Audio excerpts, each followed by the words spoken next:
Hey everyone, it's Coria Chavez, the recruitment specialist with Girl Scouts of Southwest Texas.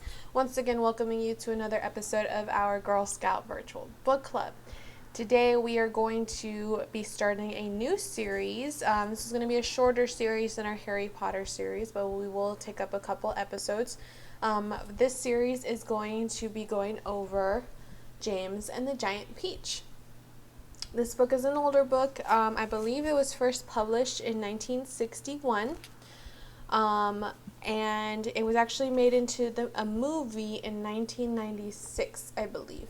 So it's a really good story, and we are going to have some discussion questions at the end of this video, and as well as do another activity. And the activity that we're going to be doing is a cooking activity, so we will give you the recipe so that you can try this yummy James and the Giant Peach inspired sweet with your family. Okay, so we're going to go ahead and jump right into this story. I will show you a few of the pictures throughout the book as well, because the illustrations are pretty amazing, but it is generally a chapter book.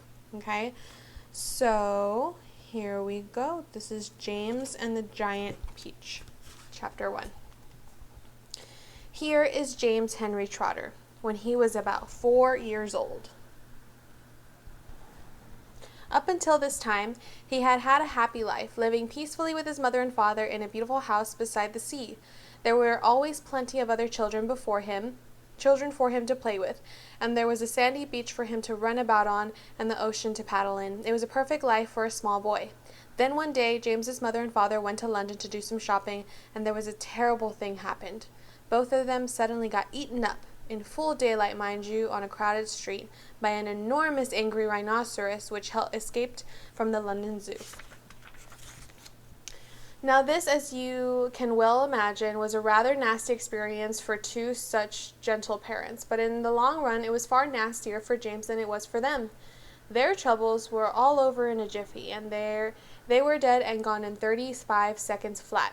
Poor James, on the other hand, was still very much alive, and all at once he found himself alone and frightened in a vast and unfriendly world. The lovely house by the seaside had to be sold immediately, and the little boy, carrying nothing but a small suitcase containing a pair of pajamas and a toothbrush, was sent away to live with his two aunts.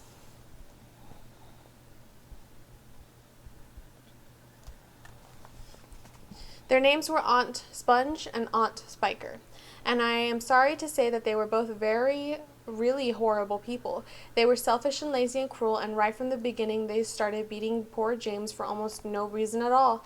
They never called him by his real name, but always referred to him as "you disgusting little beast," or "you filthy nuisance," or "you miserable creature," and they certainly never gave him any toys to play with or picture books to look at. His room was bare as a prison cell. They lived, on Sponge, on Spiker, and now James, well, in a queer ramshackle house on the top of a high hill in south of England. The hill was so high that from almost anywhere in the garden James could look down and see miles and miles across that marvelous landscape of wood and fields, and on a very clear day, if he looked at the right direction, he could see a tiny gray dot far away in the horizon, which was the house that he used to live in with his beloved mother and father, and just beyond that he could see the ocean itself, a long, thin streak of blackish blue, like a line of ink beneath the rim of the sky. But James was never allowed to go down off the top of that hill. Neither Aunt Sponge or Aunt Spiker could ever be bothered to take him out herself, not even for a small walk or a picnic, and he certainly wasn't permitted to go alone. "The nasty little beast will only get into mischief if he goes out into the garden," Aunt Spiker had said, and terrible punishments were promised to him, such as being locked up in the cellar with rats for a week if he even so much as dared to climb over the fence. The garden, which covered the whole of the top of the hill, was large and desolate, and the only tree in the entire place, apart from the clump of dirty old laurel bushes at the far end, was an ancient peach tree that never gave any peaches. There were no swing, no seesaw, no sandpit, and no other children were ever invited to come up the hill to play with poor James. And there wasn't much as a dog or a cat around to keep him company. And as time went on, he became sadder and more lonely, and he used to spend hours every day standing at the bottom of the garden, gazing wistfully at the lovely but forbidden world of woods, fields, and ocean that was spread out below him like a magic carpet. Chapter 2. Here is James Henry Trotter, as he had been living with his aunts for 3 whole years, which is where the story really begins. For now there came a morning when something rather peculiar happened to him, and this thing which as I say as was only a rather peculiar, soon caused a second thing to happen which was very peculiar, and then the very peculiar thing in its now own turn caused a really fantastically peculiar thing to occur. It all started on a blazing hot day in the middle of summer. Aunt Sponge and Aunt Spiker and James were all out in the garden. James had been put to work as usual. This time he was chopping wood for the kitchen stove. Aunt Sponge and Aunt Spiker were sitting comfortably in the deck chairs nearby, sipping tall glasses of fizzy lemonade and watching him to see that he didn't stop work for one moment. Aunt Sponge was enormously fat and very short. She had small piggy eyes and a sunken mouth, one of those white, flabby faces that looked exactly as though it had been boiled. She was like a great white, soggy, over-boiled cabbage. Aunt Spiker, on the other hand, was lean and tall and bony, and she wore steel-rimmed spectacles that fixed onto the end of her nose with a clip. She had a screeching voice and long, wet, narrow lips, and whenever she got angry and excited, little flecks of spit would come shooting out of her mouth as she talked. And there they sat, these 2 ghastly hags, sipping their drinks and every now and again screaming at James to chop faster and faster. They also talked about themselves, each one saying how beautiful she thought she was. Aunt Spiker had a long-handled mirror on her lap, and she kept picking it up and gazing at her own hideous face. I look and smell, Aunt Sponge declared, as lovely as a rose. Just feast your eyes upon my face, observe my shapely nose, behold my heavenly silky locks, and if I take off both my socks, you'll see my dainty toes. Don't forget, Aunt Spiker cried, how much your tummy shows. Aunt Sponge went red, and Aunt Spiker said, My sweet, you cannot win. Behold my gorgeous, curvy shape, my teeth and charming grin. Oh, beauteous me! How I adore my radiant looks, and please ignore the pimple on my chin. My dear old trout, Aunt Sponge cried out, you're only bones and skin. Such loveliness as I possess can only truly shine in Hollywood, Aunt Sponge declared. Oh, wouldn't that be fine? I'd capture all the nation's hearts. They'd give me all the leading parts. The stars would all resign. I think you'd make, Aunt Spiker said, a lovely Frankenstein. Poor James was still slaving away at all the chopping block, and the heat was terrible. He was sweating all over. His arm was aching. His chopper was a large, blunt thing, far too heavy for a small boy to use. And as he worked, James began thinking about all the other children in the world and what they might be doing at this moment. Some would be riding tricycles in their gardens. Some would be walking into his cool woods and picking bunches of wild flowers.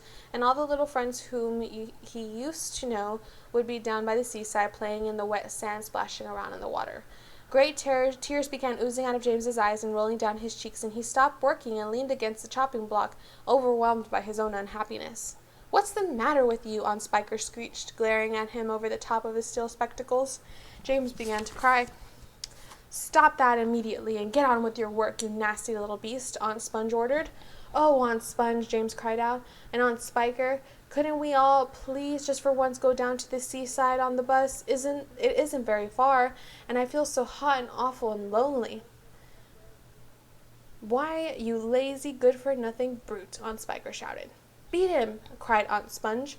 I certainly will, Aunt Spiker snapped. She glared at James, and James looked back at her with large, frightened eyes. I shall beat you later on in the day, and when I don't feel so hot, she said. And now get out of my sight, you disgusting little worm, and give me some peace. James turned and ran. He ran off as fast as he could to the far end of the garden, and hid himself behind a clump of dirty laurel bushes that we mentioned earlier on. He covered his face, and with his hands he began to cry and cry. Chapter 3. It was at this point that the first thing of all, the rather peculiar thing that led to so many other much more peculiar things happen to him. For suddenly just behind him James heard a rustling of leaves, and he turned around and saw an old man in a crazy dark green suit emerging from the bushes. He was a very small old man, but he had a huge bald head and a face that was covered all with bristly black whiskers. He stopped when he was about 3 yards away, and he stood there looking on his stick and staring hard at James. When he spoke, his voice was very slow and creaky. Come closer to me, little boy, he said, beckoning James with a finger. Come right up close to me, and I will show you something wonderful. James was too frightened to move. The old man hobbled a step or two nearer, and then he put a hand into the pocket of his jacket and took out a small white paper bag. You see this? He whispered, waving the bag gently to and fro in front of James's face. You know what this is, my dear? You know what's inside this little bag? Then he came nearer still, leaning forward and pushing his face so close to James that James could feel his breath flowing on his cheeks. The breath smelled musty and stale, slightly mildewed like the air in an old cellar. Take a look, my dear, he said, opening the bag and tilting it towards James. Inside it, James could see a mass of tiny green things that looked like little stones and crystals, each one about the size of a grain of rice. They were extraordinarily beautiful, and there was strange brightness to them, a sort of luminous quality that made them glow and sparkle in the most wonderful way. Listen to them, the old man whispered. Listen to them move. James stared in the bag, and sure enough there was a faint rustling sound coming from up inside it, and he noticed that there were thousands of little green things were moving slowly, very slowly, stirring about and moving over each other as though they were alive. There's more power and magic in those things than in all the rest of the world put together, the old man said softly. But, what are they? James murmured, finding his voice at last. Where do they come from? Aha, said the old man, whispered. You never guessed that. He was crouching a little now, pushing his face still closer and closer to James until the tip of his long nose was actually touching the skin on James's forehead. Then suddenly he jumped back and began waving his stick madly in the air. Crocodile tongues! He cried. 1,000 long, slimy crocodile tongues boiled up in the skull of a dead witch for 20 days and nights with the eyeballs of a lizard. Add the fingers of a young monkey and gizzard of a pig, the beak of a green parrot, and the juice of a porcupine, and 3 spoonfuls of sugar. Stew for another week, and then let the moon do the rest. All at once he pushed the white paper bag into James's hands, and he said, Here! You take it. It's yours. Chapter 4. James Henry Trotter stood there clutching the bag, staring at the old man. And now, the old man said, all you've got to do is this. Take a large jug of water and pour all the little green things into it. Then, very slowly, one by one, add 10 hairs from your own head. That sets them off, gets them going. In a couple of minutes, the water will begin to froth and bubble furiously, and as soon as that happens, you must quickly drink it all down, and the whole jug full in one gulp. And then, my dear, you will feel it churning and boiling in your stomach, and the steam will start coming out of your mouth, and immediately after that, marvelous things will start happening to you. Fabulous, unbelievable things, and you will never be miserable again in your life. Because you are miserable, aren't you? You needn't tell me. I know it all about you. I know all about it. Now off you go and do exactly as I say, and don't whisper a word to those 2 horrible aunts of yours. Not a word. And don't let those green things in there get away from you either, because if they do escape, then they will be working their magic upon somebody else instead of you. And that isn't what you want at all, is it, my dear?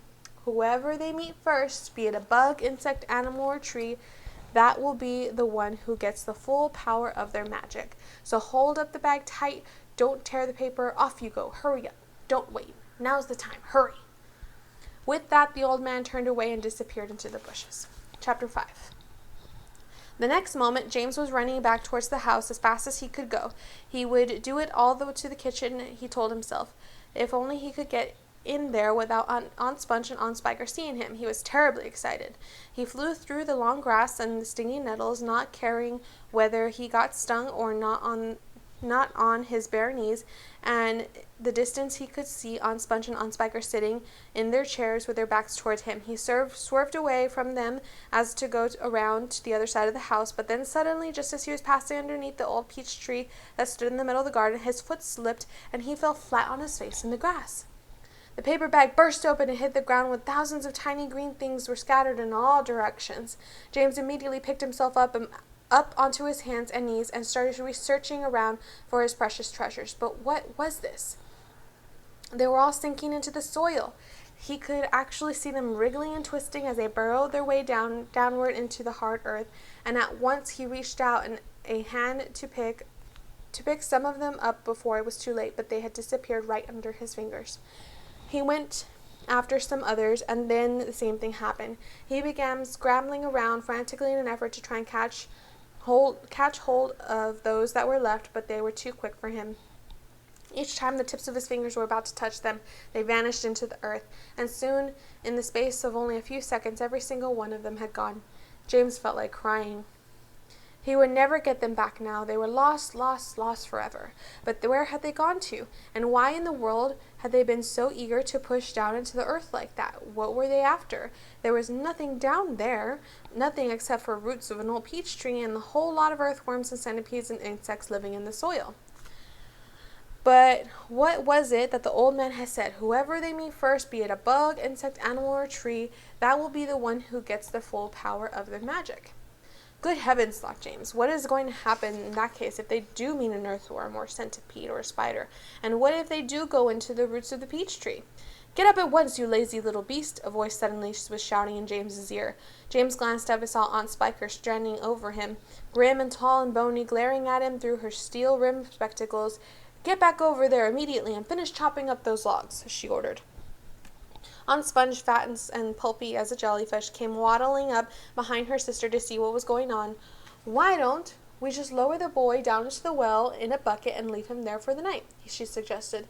That ought to teach him not to laze around like this the whole day long. That's very good, wheezed my dear Sponge.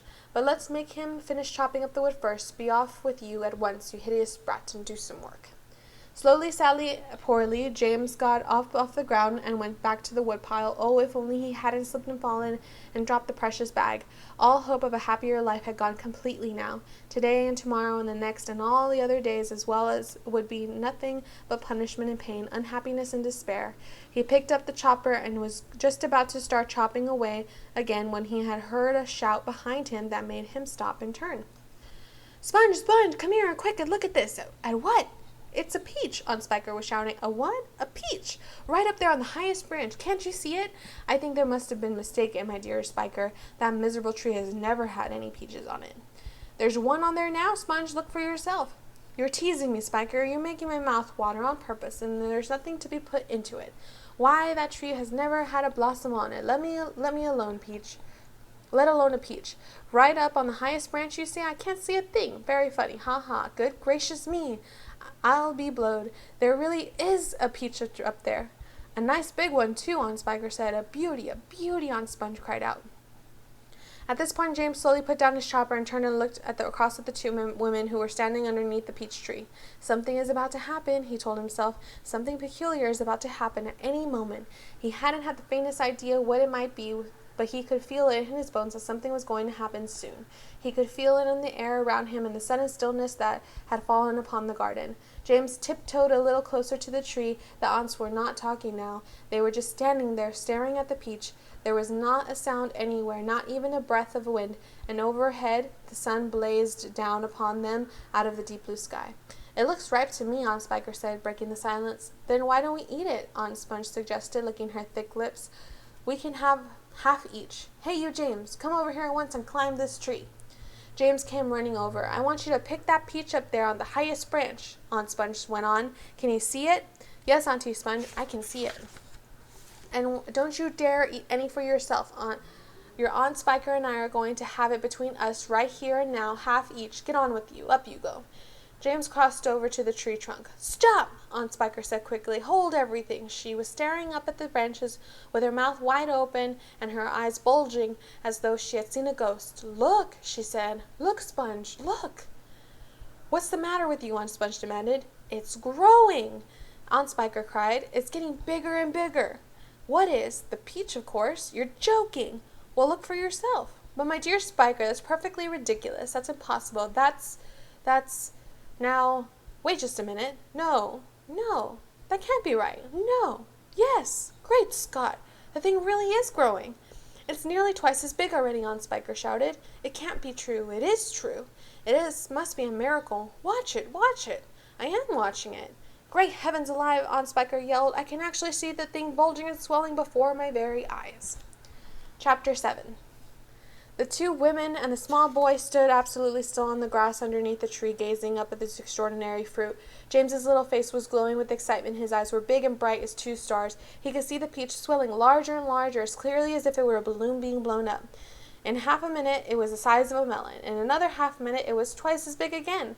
Just look at it growing, Aunt Spiker cried. Will it ever stop? Aunt Sponge shouted, waving her fat arms, starting to dance around in circles. And now it was so big that it was like an enormous butter-colored pumpkin dangling from the top of the tree. Get away from that tree trunk, you stupid boy, Aunt Spiker yelled. The slightest shake and I'm sure it'll fall off. It must weigh 20 or 30 pounds at least. The branch that the peach was growing upon was beginning to bend over further and further because of the weight. Stand back, Aunt Sponge shouted. It's coming down. The branch is going to break. But the branch didn't break. It simply bent over more and more as Peach got heavier and heavier, and still it went on growing. In another minute, this mammoth fruit was as large, round, and fat as Aunt Sponge herself, and probably just as heavy. It has to stop now, Aunt Spiker yelled. It can't go on further. But it didn't stop. Soon it was the size of a small car, and it reached halfway to the ground. Both aunts were now hopping around the tree, clapping their hands and shouting all sorts of silly things in their excitement. Hallelujah! Aunt Spiker shouted. What a peach! What a peach! Terrifico! Aunt Sponge cried out. Magnifico! Splendifico! And what a meal! It's still growing. I know. As for James, he was so spellbound by the whole thing that he could only stand and stare and murmur quietly to himself, "Oh, isn't it beautiful? It's the most beautiful thing I've ever seen." Shut up, you little twerp, Aunt Spiker snapped, happening over to him. It's none of your business. That's right, Aunt Sponge declared. It's got nothing to do with you whatsoever. Keep out of it. Look, Aunt Spiker shouted. It's growing faster than ever now. It's speeding up. I see it, Spiker. I do. Bigger and bigger the peach grew, the bigger and bigger and bigger. Then at last,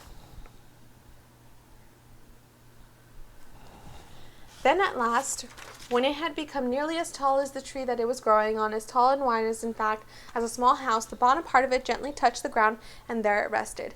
It can't fall off now, Aunt Sponge shouted. It stopped growing, Aunt Spiker cried. No, it hasn't. Yes, it has. It's slowing down, Spiker. It's slowing down, but it hasn't stopped yet, and you watch it. There was a pause. It has now. I believe you're right. Do you think it's safe to touch it? I don't know. We better be careful. Aunt Sponge and Aunt Spiker began slowly walking around the peach, inspecting it very cautiously from all sides. They were a couple of hunters who had just shot an elephant and were not quite sure whether it was dead or alive, and a massive round fruit towered over them so high that they looked like midgets from another world beside it. The skin of the peach was very beautiful, a rich buttery yellow with patches of brilliant pink and red, and Aunt Sponge advanced cautiously and touched it with the tip of one finger. It's ripe, she cried. It's perfect. Now see here, Spiker, why don't we go and get us a shovel right away and dig out a great big hunk of it for you and me to eat? No, Aunt Spiker said, not yet. Why ever not? Because I say so, but I can't wait to eat some, Aunt Sponge cried. She was watering at the mouth now, and a thin trickle of spit was running down one side of her chin. My dear Sponge, Aunt Spiker said slowly, winking at her sister and smiling slyly, thin-lipped smile. There's a pile of money to be made out of this if only we can handle it the right way. You wait and see. Chapter 8. The news that the peach was almost as big as the house had suddenly appeared in someone's garden, spread like wildfire across the countryside, and the next day a stream of people came scrambling up to a steep hill to gaze upon the marvel.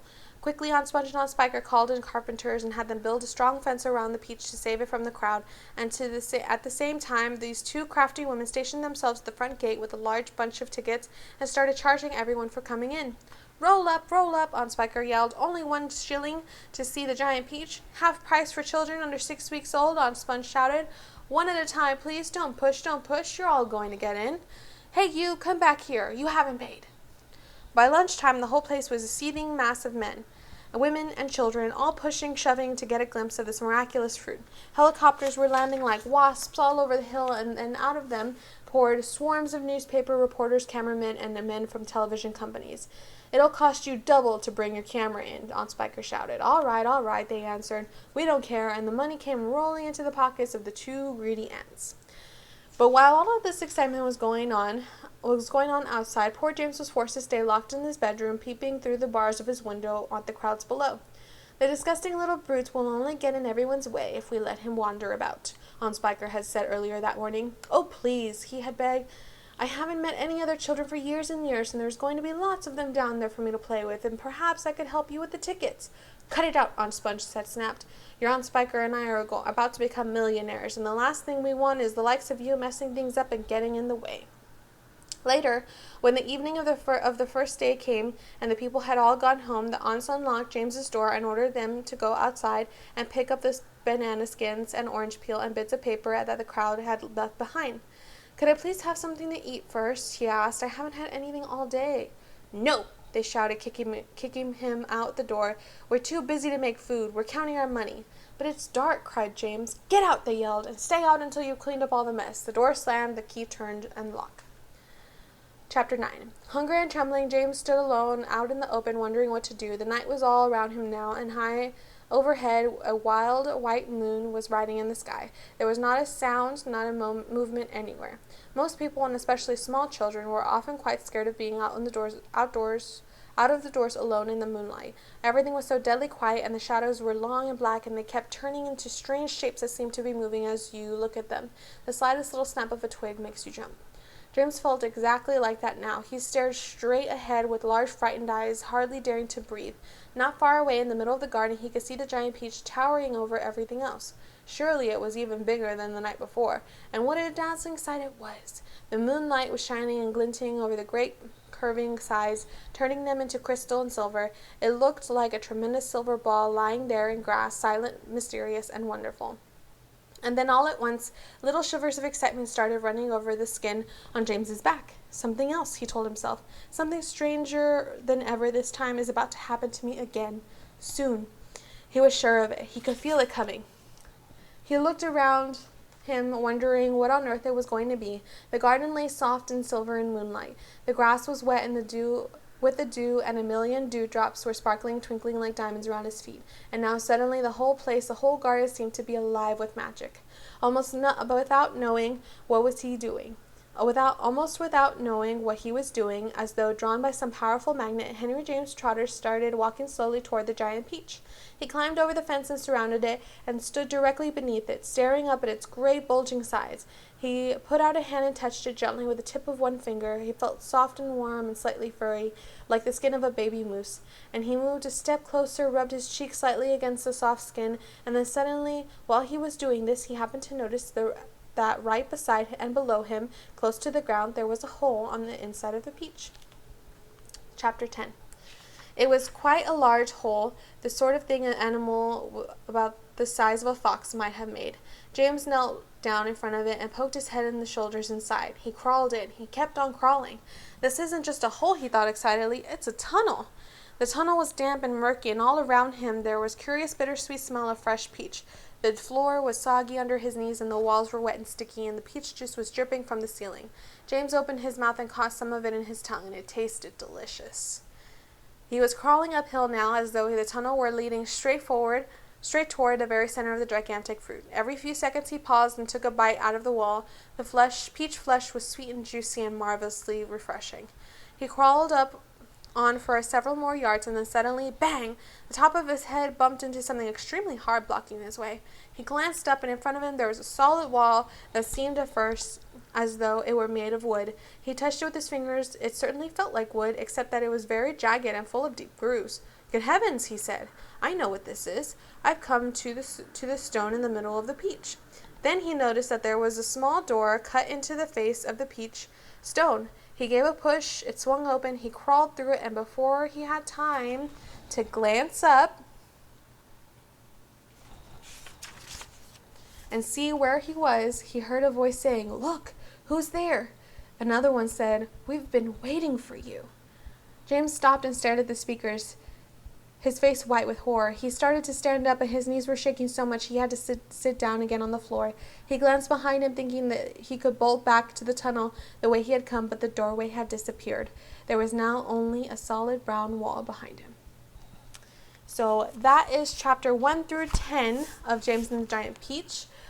We will cover the next few chapters in other episodes. So now we are going to get into our discussion questions. We only have 2 today, so remember to put your answers to our discussion questions in the comments below. The first one, what are 3 words that you would use to describe James so far in the story? Again, what are 3 words that you would use to describe James so far in the story? Discussion question number 2. If someone came to you and handed you something and told you it was magic, what would you use it for and why? So James probably had the mindset of, oh, I'm going to have this magic. I'm going to change something in my life. I want to be happy again. I want to do XYZ. What would you do with that? So those are your 2 discussion questions. Don't forget to put your answers in the comments below. Now our activity today is going to be another cooking activity. So we are doing a James and the Giant Peach inspired treat, and it's going to be a peach tart. This recipe is very simple. It only needs a few ingredients, and you can do this with a puff pastry, or I use crescent rolls. You can also use fresh or canned peaches, sugar, flour, cinnamon, vanilla extract, and sliced almonds. You don't have to use almonds, they're definitely optional. This recipe is very easy, it's super yummy, and I like it because you can probably also change the fruit with it. So if you try it, with us, with the peaches, at a later time, you can probably use any other fruits. You can probably use pineapples, you can probably use strawberries and make strawberry tarts. So it's definitely a very versatile recipe. It's super easy to make, so I want you to gather these ingredients.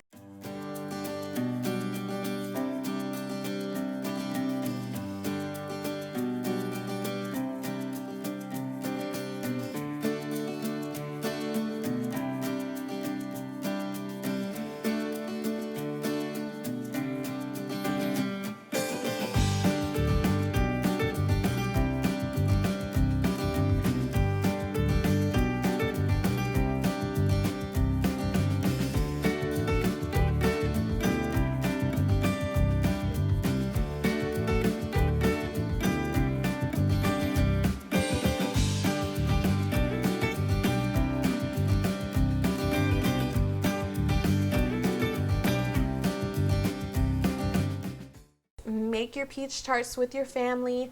I'm sure they'll all love doing it, and you guys are going to all love munching on them. They're super, super yummy. So we are including the ingredients as well as the instructions on this post. So thank you guys so much for joining me on another episode. I really appreciate you all. I hope to see all of your answers to your discussion questions as well as pictures of all your yummy treats. So thank you all again. You all are doing a great job. Bye.